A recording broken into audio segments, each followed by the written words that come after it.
Ant-Man part 1 के start होते ही हमें एक इंडस्ट्री दिखाई जाती है जहां पर एक साइंटिस्ट ने कोई केमिकल बनाया था, लेकिन उस इंडस्ट्री के बाकी साइंटिस्ट भी उस केमिकल को चुराना चाहते थे। तो उस केमिकल को बनाने वाले साइंटिस्ट इस बात से काफी तंग आ जाते हैं और वो कंपनी ही छोड़ देते हैं। तो ये था सारा पास्ट का सीन। अब हम प्रेजेंट की तरफ आते हैं। अब उस साइंटिस्ट की अपनी कंपनी होती है और उसकी एक बेटी भी होती है, लेकिन उनकी बेटी उनसे कहती है कि डैड, अब आप बूढ़े हो गए हैं, मैं और मेरे कुलीग इस कंपनी का ख्याल रख लेंगे। जिन दिनों साइंटिस्ट कंपनी नहीं आ रहे होते तो उनकी बेटी और उसका कुलीग मिलकर एक ड्रेस तैयार करते हैं, एक येलो कलर का ड्रेस जो कि बिल्कुल एंटमैन की तरह था। वो इस ड्रेस का गलत यूज करने वाले थे। वो इस ड्रेस को ज्यादा कीमत पर बेचकर बहुत जल्द अमीर होना चाहते थे, जो कि सरासर गलत था। दूसरी तरफ हम इस मूवी का मेन कैरेक्टर देखते हैं जिसका नाम स्कॉट होता है। वो काफी चोरियां किया करता था और इसीलिए काफी सजा काट कर आ रहा था। वो जाकर अपनी बेटी से मिलता है जो कि बहुत प्यारी होती है, लेकिन उसकी वाइफ अब उससे सेपरेट हो चुकी थी और उसने कहीं और शादी कर ली थी। स्कॉट को अपनी जिंदगी किसी तरह तो गुजारनी थी ना, तो वो जॉब्स ढूंढने लगता है, लेकिन कोई भी उसे जॉब नहीं देता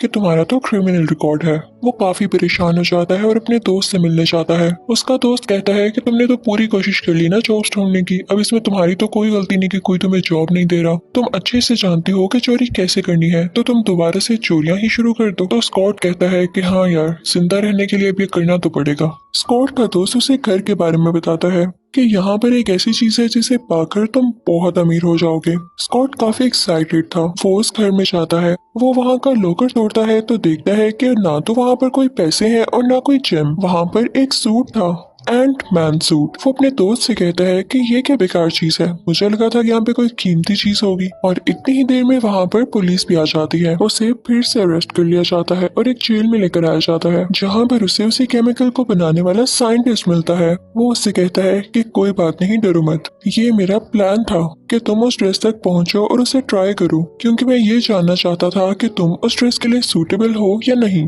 उस ड्रेस की क्वालिटी ये थी कि उसे पहनकर आप अपना साइज बदल सकते थे, यानी बड़े भी हो सकते थे और छोटे भी। तो अब जिस लोकर रूम में स्कॉट होता है, वहाँ पर कुछ चूंटियां वही एंटमैन का ड्रेस लेकर आती हैं, जिसे स्कॉट फौरन से पहन लेता है और जेल से बाहर आ जाता है। वो सीधा वहाँ से उसे साइंटिस्ट के पास जाता है। तो साइंटिस्ट उसे बताता है कि मेरी बेटी ने सेम ऐसा ड्रेस तैयार किया है, लेकिन येलो कलर में, जो कि और ज्यादा एडवांस है। वो उसे बेचना चाहती है, लेकिन मैं ऐसा नहीं होने दूंगा, क्योंकि उसने मेरी रिसर्च को यूज करके ही वो बनाया है। मैंने तुम्हें इसलिए चूज किया कि तुम उसके पास जाओ और वो ड्रेस मुझे ला कर दो। स्कॉट उस साइंटिस्ट की बात मान लेता है, क्योंकि उसने उसकी हेल्प की होती है जेल से बाहर आने में। और वो सीधा उसी इंडस्ट्री में जाता है जहाँ पर उस साइंटिस्ट की बेटी थी। वो स्कॉट को देख लेती है और उसे पूछती है कि तुम यहाँ पर क्यों आए हो। तो स्कॉट के मुंह से सच निकल जाता है। अब वो साइंटिस्ट की बेटी कहती है कि अच्छा ऐसी ही बात है, तो सुनो, मुझे रिग्रेट है कि मैंने अपने फादर के साथ बुरा किया। मैंने उन्हें इस कंपनी से इसीलिए दूर किया था ताकि मैं ये ड्रेस बना सकूं। लेकिन अगर वो वाकई कोई ऐसा आदमी ढूंढना चाहते हैं जो कि इस ड्रेस को अच्छे से कैरी कर सकेगा और इसका कैपेबल होगा, तो ठीक है, लेकिन इससे पहले मैं तुम्हें चेक करूंगी और साथ साथ तुम्हें स्किल्स भी सिखाऊंगी कि क्या वाकई तुम उस ड्रेस को पहनने के काबिल हो।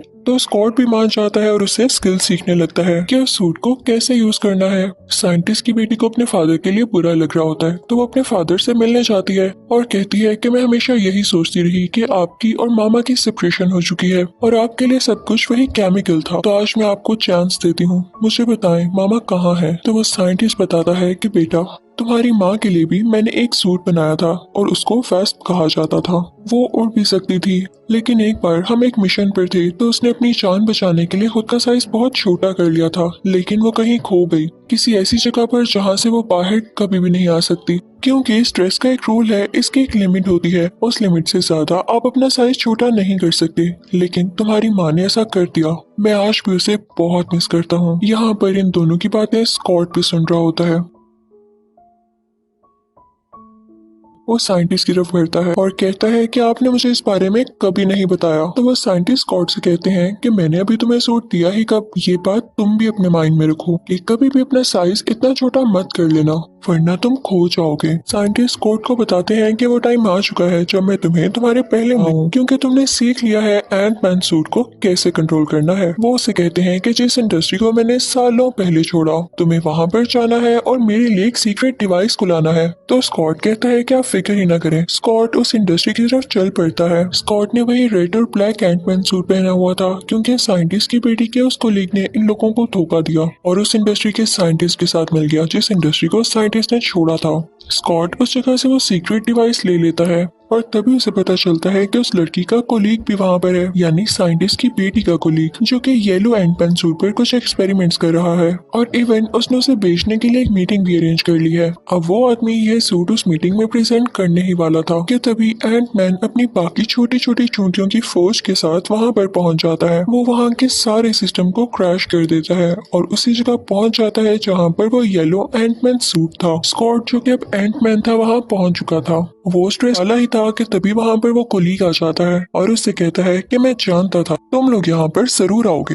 वो स्कॉट को भी पकड़ लेता है, साइंटिस्ट को भी और साइंटिस्ट की बेटी को भी। स्कॉट जो कि अब एंटमैन बना हुआ था उसे एक आइडिया आता है। वो अपना साइज छोटा कर लेता है ताकि वो साइंटिस्ट और उसकी बेटी को बचा सके। लेकिन इसी दौरान वहाँ पर एक एजेंट आता है जो कि उस येलो एंटमैन सूट का फॉर्मूला लेके भागने लगता है, लेकिन वहाँ पर एक्सप्लोसिव्स लगे हुए थे जो कि उस येलो सूट को प्रोटेक्ट करने के लिए थे और वो फौरन से एक्सप्लोड हो जाते हैं। स्कॉट साइंटिस्ट को और उनकी बेटी को पहले ही बचा चुका था और वो लोग उस कंपनी से बाहर आ चुके थे। देखते ही देखते वो कंपनी यानी वो इंडस्ट्री डिस्ट्रॉय हो जाती है। अब उस कोलीग ने उस बॉम्ब में अपना वो येलो सूट तो डिस्ट्रॉय नहीं करना था, जाहिर सी बात है उसने कुछ अरेंजमेंट की होगी। उसने वो येलो सूट बचा लिया था और अब वो खुद इसे पहन लेता है। स्कॉट से बात बर्दाश्त नहीं होती और वो फौरन से उसके पास जाता है। अब इन दोनों में लड़ाई होने लगती है। स्कॉट को यहाँ पर यह फायदा होता है कि उसने सीख लिया था कि एंटमैन सूट को कैसे यूज करना है, जबकि उस आदमी को एंटमैन सूट को यूज ही नहीं करना आ रहा था। हालांकि वो सूट ज्यादा एडवांस था, तो उसे काफी गुस्सा आता है कि काश मैंने भी स्किल सीख लिए होते। अब उसे जब कुछ नहीं हो पाता तो वो सीधा स्कॉट के घर जाता है। वो उसकी बेटी को पकड़ लेता है उसे इमोशनल ब्लैकमेल करने के लिए। स्कॉटलैंड फौरन से अपने घर आता है। वो उस कोलीग से लड़ने लगता है। उन दोनों में काफी फाइट होती है। तभी स्कॉट की क्यों ना मैं खुद को छोटा करके इसके अंदर चला जाऊं, यानी इस येलो सूट के अंदर जाके इसका सारा सिस्टम क्रैश कर दूं। और वो ऐसा ही करता है। उसका प्लान सक्सेसफुल रहा था। उस आदमी का येलो सूट पूरा का पूरा तबाह हो जाता है। लेकिन स्कॉट से यहाँ पर गलती हो गई थी। उसने खुद को बहुत ज्यादा छोटा कर लिया था और वो वहां पर जा चुका था जहाँ से वापस आना पॉसिबल नहीं था, जहाँ पर साइंटिस्ट की वाइफ भी जा चुकी थी। वो काफी परेशान हो जाता है। लेकिन तभी उसे कैप्सूल दिखाई देता है। वो उसे अपने सूट में फिक्स करता है और उसको मूव करने लगता है, जिससे टाइम रिवर्स हो जाता है और साथ ही साथ वो जगह भी स्कॉट को खुद से बाहर निकाल देती है। जब स्कॉट बाहर आता है तो सब बहुत खुश होते हैं और साइंटिस्ट स्कॉट से पूछता है कि तुमने ऐसा कैसे किया, तुम उस जगह से कैसे वापस आ गए। मुझे तुम्हारे ऐसा करने से बहुत खुशी मिली है, तुम जानते भी नहीं हो। मैं बहुत एक्साइटेड हूँ कि मेरी बीवी भी वापस आ सकेगी। वो उसे बहुत एडमायर करता है। मूवी के लास्ट सीन में साइंटिस्ट अपनी बेटी को एक जगह पर लेकर जाते हैं जहाँ पर वो उसे एक नया सूट दिखाते हैं जो कि वेस्प का था। वो उसे बताते हैं कि ये मेरी नई, और इसी के साथ यहाँ पार्ट 1 खत्म हो जाता है।